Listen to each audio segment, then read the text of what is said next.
Good evening. This is Crime Classics. I am Thomas Hyland. I'm going to tell you another true crime story. Listen.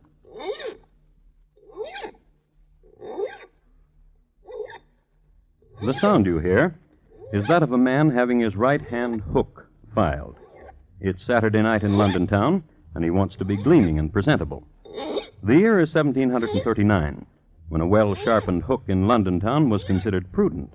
And Captain Rat, that's R-A-T-T, besides being a drunkard, a scoundrel, and a smuggler, was a prudent man. The young man handling the file is named Charles Drew, Jr., and he is performing this intimate little ironmongery because he needs a favor done. Captain Rat can help him out. He can supply the youngster with an alibi, and Junior badly needs one, for he has just shot his father dead. And tonight, my report to you on the shrapnelled body of Charles Drew, Sr.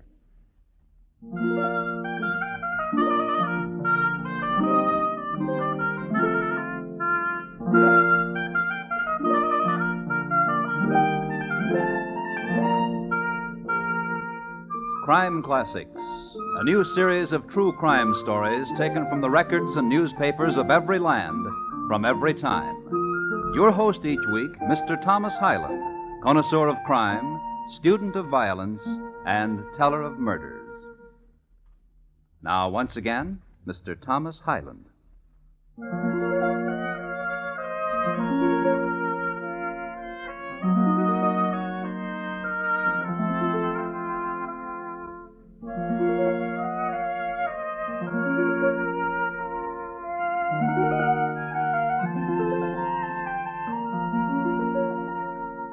The year, as I've told you, is 1739, and the place, Long Melford in the county of Suffolk.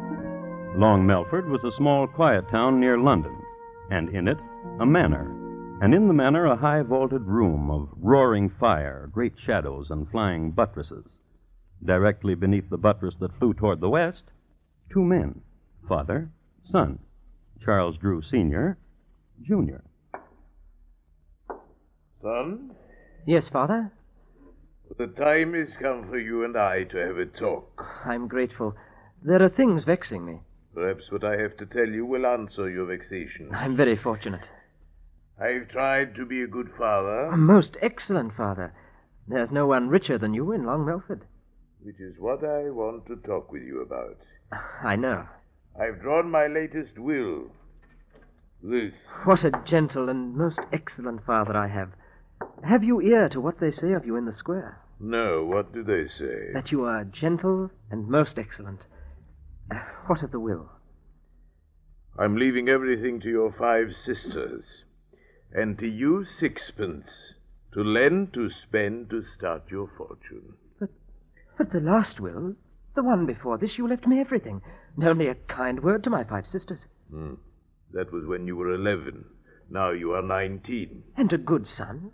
To whom good? To you good. Nay, to the cutthroats and smugglers with whom you cozen. It is not so. This is so, I know it. You consort with people of ill fame, and also with Mr. Richardson's housekeeper.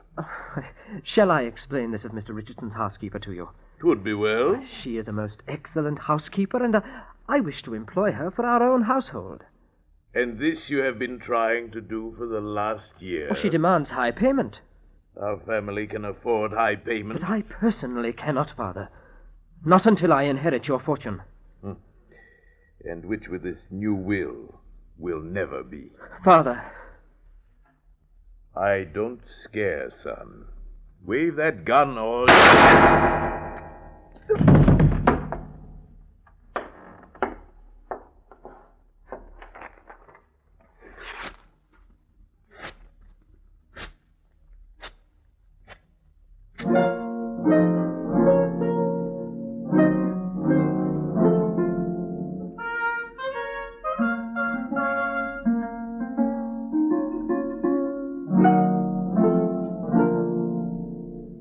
A smattering of intelligence concerning 1739 ballistics. Ammunition was chiefly of 2 types, round or irregular. The former was manufactured by dropping chunks of molten lead from a great height, and when it reached the vat of water at the bottom of flight, it was round, due to centrifugal forces and gravity. Among men who puttered with this sort of thing, round shot was considered pretty fancy. Mostly, guns were loaded in this era by whatever iron junk was to hand. It should be recorded that Charles Drew, Jr. had stopped at a small junkyard on his way to talk with his dad. This is the reason the coroner found numerous pieces of irregular junk iron in Dad's corpse. Let's see what Dad's son is up to now. Scene, Ye Old Bunnery, a rundown bake shop on Abernathy Lane. The time, 2 hours later. Principals, Charles Drew, Jr. and a Mr. Humphrey, bun baker. What brings you to Ye Old Bunnery, Charlie? I want to know a thing. And that is what? Humphrey, how would you like £100? You were saying £100? All you must do is say you killed a man. I killed a man. My £100, please. You must say you killed my father. I killed your father. My £100. To the police. Charlie. £200 now, and £200 after you've been to the police. You killed your poor old dad, Charlie? With this pistol. Huh? Leave you to be a very rich man? If someone were to go to the police and said he killed my father, he would be rich too. With his neck in the gibbet. I would guarantee that the man would be released. Inside of a week he would be released. There are jailers who would release such a man, persuaded correctly, with enough money. A guarantee, I know a guarantee. Write me a confession that you killed your poor dear old dad. I will hide it. I will go to the police and confess the deed. If I'm still in jail in a week, I will tell the jailer where to find your confession. Wrap me up half a dozen of your excellent buns, Humphrey, and I will give you £200, plus the price of them. Thereupon, Humphrey plucked a quill from his favorite goose in the back goose coop, sharpened it, and presented it to Charlie. With it, the lad wrote out his confession, paid up, and left. Humphrey waited for his wife, got permission to leave the shop, stopped at his house for a moment, then walked into the local constabulary and made history with this statement. If you boys are looking for a corpus, try 26 Bloom Street. If you're wondering what his name is, it's Charles Drew Sr. If you're wondering who did the murder on him, it's me. And my name is Humphrey.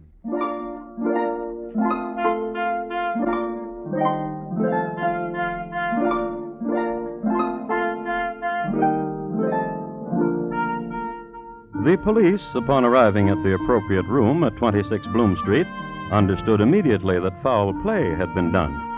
One of the constables was assigned to look in on the household of Mr. Humphrey, and there saw the Humphrey children at play at Thistle-de-doo, a game usually played with marbles, but by the Humphrey children played with pieces of iron junk, which latter were of a size that could easily be rammed down the muzzle of a gun. The gun was there, too, under a pillow on Mr. Humphrey's side of the bed. Mrs. Humphrey, who in the meanwhile had returned home, shook her head philosophically when apprised of the situation. It is recorded that Mrs. Humphrey's parents had both been put away as confirmed smugglers, a felony against the Crown. The next day, in jail... Nice of you to visit me, Charlie. Yes. What news do you bring? When am I to be released? I went to see Sir Roger Firebrace. How is Sir Roger? Dead. 'Tis a pity, too, for he would have gotten your release in a nonce for a few £100.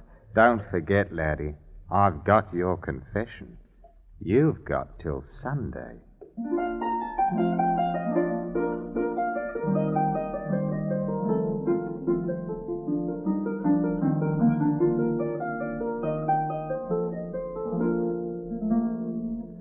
The youngster, however, knew another man of note, Sir Chauncey Fenwick. Sir Chauncey was compassionate and understood the situation exactly, but unfortunately had just had one of his periodic fallings out with the magistrate's wife. But Sir Chauncey did not send the lad away empty-handed. He suggested an old sea dog named Captain Rat, with 2 T's. What's the file, Mr. Drew? You'll be missing me hook and be scraping my wrist. I'm very sorry, Captain Rat. Nervous, bean't you? But I travelled here to London to talk to you. You see, Sir Fenwick sent you to me. Sir Fenwick took £500 and said he could do nothing with it. You're my last resort, Captain Rat. A wee bit, dear, Mr. Drew. Aye. Now, what can old Captain Rat do for you? Do you have any influential friends? What be you needing? An alibi. For yourself? For a friend. Aye. 'Tis always for a friend. What about him? He confesses he killed my father. And he be your friend? By killing my father, he made me rich. I bear him no malice. And for him you want an alibi. Why? Why not let him rot? Why, sonny? You see... You kill your daddy, sonny? Keep the hook, Captain. You almost stuck me. Pardon, young gentleman. An alibi you want, is it? For a friend, To say what? That my friend is making a mistake.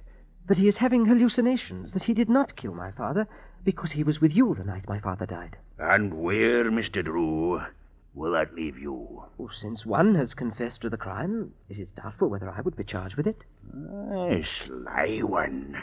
Bean't you a sly one, young gentleman? Bean't you? Oh. I'll travel down to the jail with you and have a talk with your friend. How's that, Very good. I'll need £500 for expenses. Oh, yes. Now. Yes.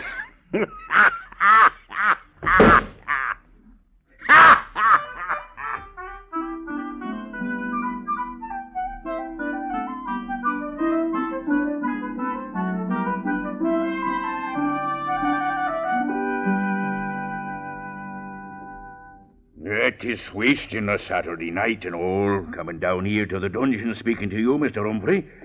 But I don't mind. And you're going to furnish me an alibi, Captain? This be a strange one. I explained it all to you, Captain. You kill your dad. This one here says he done it.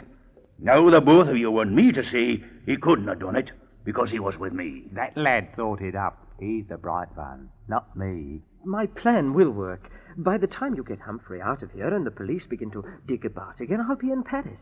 Lost. I will change my name, and with my fortune I can... For your fortune, I will do it. I gave you £500. Bah, the pittance. Your fortune, Mr. Drew. Except what he's promised to me. What about it, lad? No. Bah. Taylor! Pleasant talking to both of you.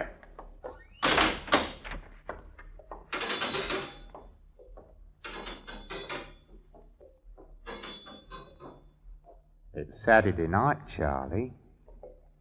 What will you do? It's Saturday night, Charlie. I've got your confession hidden away. And tomorrow's Sunday. What will you do?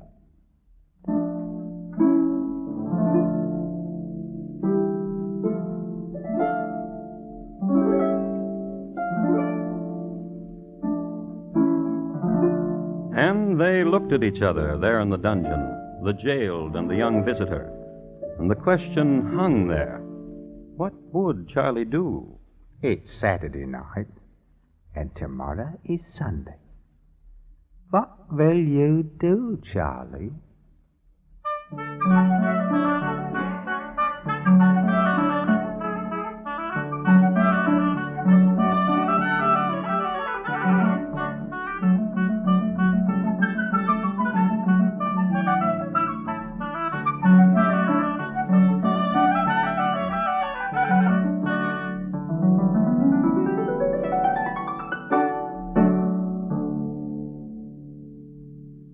You are listening to Crime Classics and your host, Thomas Hyland.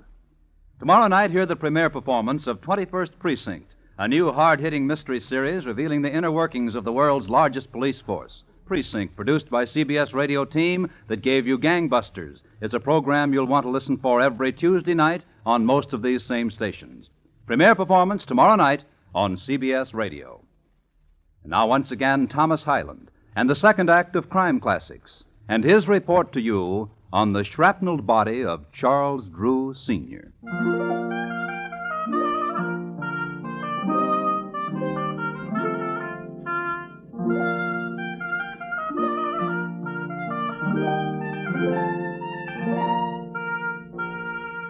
It's a short, dusty road from Long Melford to London. Not only that, but these days it's hard to find. In its day, however, it was remarkable for two things. The brothers Shoe Spooner, Dick and Harry, who embarked on a career of highwaymanship on the morn of June 3, 1735, were hung on the eve of that same day from the highest branch of an elm at a fork on Long Melford Road. The other historic feature of Long Melford Road is the fact that on a Sunday morning, a young murderer, Charles Drew, Jr., and his lady love rode a coach down its ruts. Oh, he's a ranting, roving lad. He is a brisk and a bonny lad. Betide what may, I will be wed and follow the boy with the white cockade. Liz. What is it, dearie? Shut up. Everyone's singing that song, dearie. It's the rage. Please, shut up. Oh, Duck, what's the matter? You're the cause of it all. Of what, old Duck? By killing my father. You wanted a way to have all his money? I told you a way to do, that's all. Yes. Oh, Duck, dearie.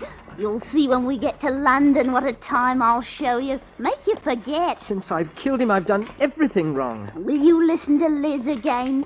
Will you? Surely I'll listen, Poodle. Oh, Duck. Monkey. Will you listen to Liz? Surely. When we get to London, we change your name, and you forget about Humphrey. But if I don't get him out of jail tonight, he'll show the police my confession. But you'll be in London. Start forgetting about him right now.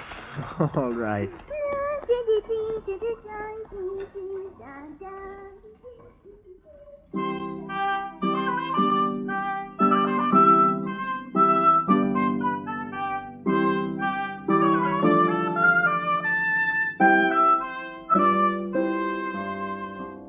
And so they fled to London town, little knowing that they had made a road famous. In London, they located a little-known hideaway called Bonhomme Carter's Thorny Bull Inn on the corner of Asquith and Chiswick. The lad registered under an alias, Thomas Roberts. Liz, however, registered in her own name, Elizabeth Bathall. As this was going on back in Long Melford Jail, where Mr. Humphrey was, there transpired this. In 1 hour, Wifey, I'm getting out of here. You be a fool. How? A fool? When'd you ever have so much money? What bun are you baking, Wifey? This bun. The lad's giving you money, all that money, and he's good for more. Aye? All we want. He's a rich one, that's true. We can get more money before you show his confession. How? You said he fled. His Liz told me they were off to London town. You could write him a letter and say as long as he paid you £20 a day, you'd be willing to stay where you are. £20 a day? That's a robbery.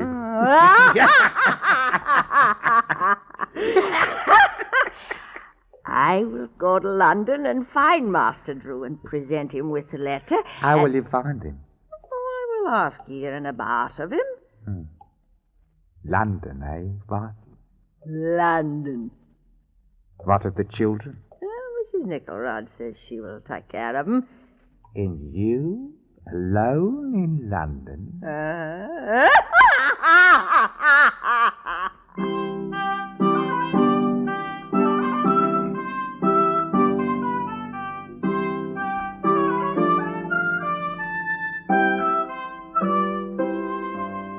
So Mrs. Humphrey went to London. A few observations about Mrs. Humphrey. Wash away the flour and the excess dough. Put on long sleeves to hide the muscles made prominent from kneading bun dough. Comb the hair, exchange shoes for boots, and Gertrude Humphrey was rather presentable.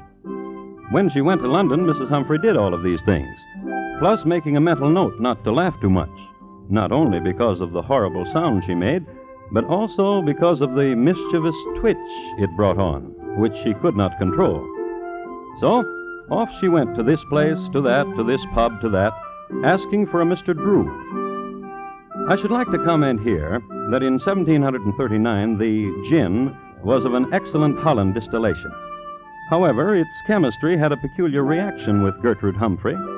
Though she fought it, and though she laughed not at the most hilarious joke, including the historically famous one about Lady Mumbly and the Troubadour, the gin caused her to twitch mischievously. This attracted to her London dandies, who plied her with more Holland gin, and who promised her help in finding Mr. Drew, and who never did. But Gertrude never lost sight of her mission, and one night in a pub in Covent Garden... Mister. What's your present, dearie? Well, now, dearie. I want a gin. Gin for the lady. What's your name, dearie? Gertie. Gertie. Here's your gin, Gertie. Drink up. Well, now, dearie. Is your name Drew? Is that what you want my name to be? I'm looking for Mr. Drew. Mr. Drew! Is there a Mr. Drew? Yes. Oh, now, Gertie. I'm the one that's bought you the gin. Yes. My name is Drew. You ain't the Drew I'm looking for. Oh, now, why do you say that? Here now, lad. I'm the fellow who's bought her the gin. Here's a guinea, my lad. Find another lady who likes gin. Oh, I will, that governor. Thank you. Bye, Gertie. Oh, now, why do you weep, pretty one?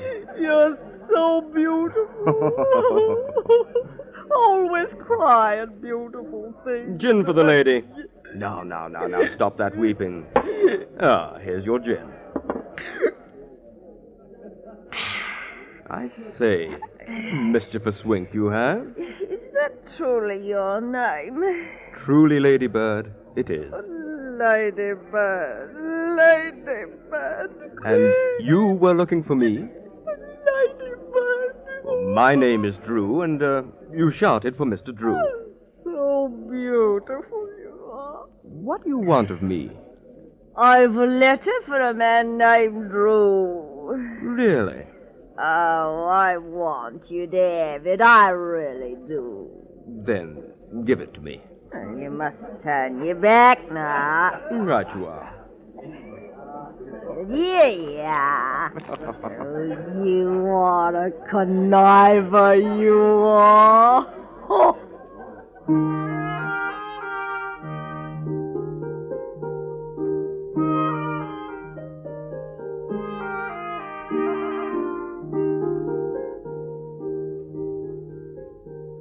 His name really was Drew, Timothy Drew. It's one of those coincidences in history which gave rise to the old saw, truth is stranger than fiction, as they say. And he was a curious man, and a proud man, jealous of his name, Drew. He had heard his name mentioned, and he was forced to find out why. He read the letter then and there. He read it again, a little later, out loud, to the police.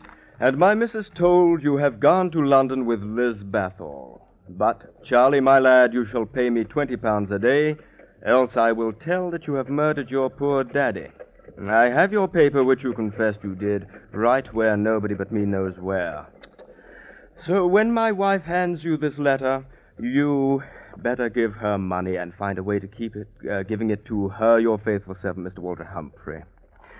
Gentlemen, here in London is a man named Charles Drew. He has murdered his father, and he bears the same surname as I. I cannot permit this deed to go unpunished.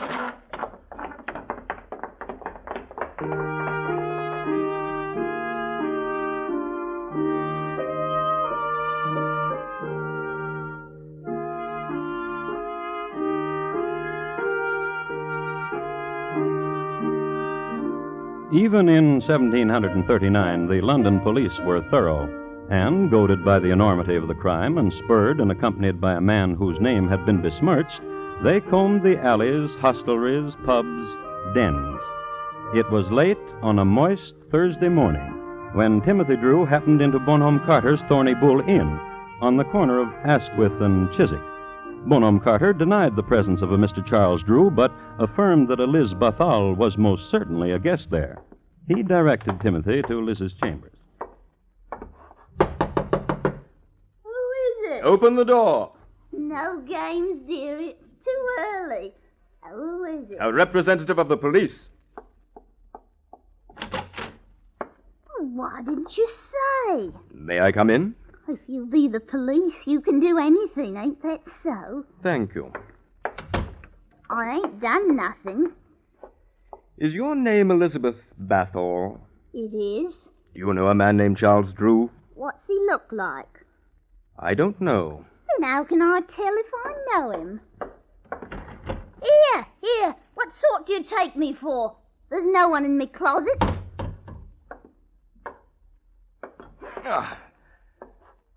What is this young man doing under your bed, madam? A man? What's he... Quiet, woman. Is your name Charles Drew? I'm talking to you under the bed there. Is your name Charles Yes, Drew? sir. Come out from under there, sir.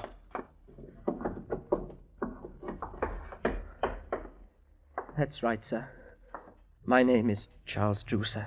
And did you kill your father? It would be a small life living as I have been. Yes. Yes, I killed my father.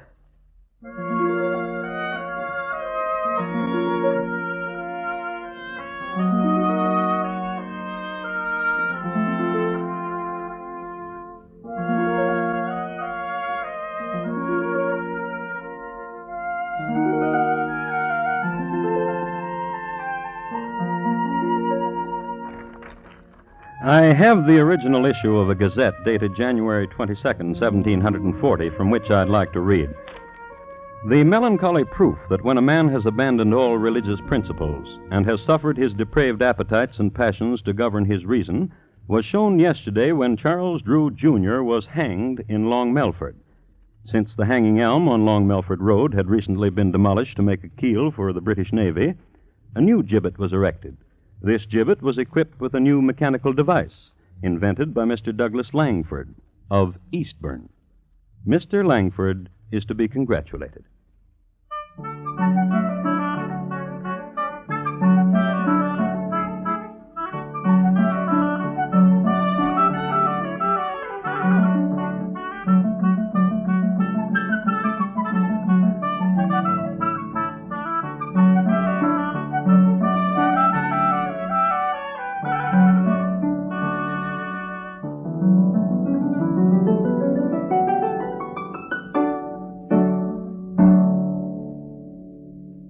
In just a moment, Thomas Hyland will tell you about next week's crime classic. The shrapnelled body of Charles Drew, Sr., tonight's crime classic, was adapted from the original court reports and newspaper accounts by Morton Fine and David Friedkin. The music was adapted from themes of the period and conducted by Bernard Herrmann, and the program is produced and directed by Elliott Lewis. Thomas Hyland is portrayed on radio by Lou Merrill. Charles Drew, Jr. was played by Terry Kilburn, and Liz by Betty Harford. Featured in the cast were Paul Frees, Ben Wright, Irene Tedrow, William Johnstone, and Anthony Ellis. Bob Lamont speaking. And here again is Thomas Hyland. Next week, the office directly below that occupied by Oliver Wendell Holmes is the scene of a catastrophe. The place, Harvard Medical School. The time, 1849. My report, on the terrible deed of Dr. Webster. Thank you. Good night. It's big news when a former publisher, soldier, and congressman, the famous son of a famous father, stars in a new radio series. And this Wednesday night, you'll want to listen with all your might when CBS Radio stars Will Rogers, Jr. as Rogers of the Gazette over most of these same stations. Rogers of the Gazette tells the story of a small-town newspaper editor, what he stands for, and also what he refuses to stand for. Premiere performance this Wednesday on CBS Radio. Stay tuned now for Gary Moore with Arthur Godfrey's Talent Scouts, which follows immediately over most of these same stations. And remember, America now listens to 110 million radio sets and listens most to the CBS Radio Network.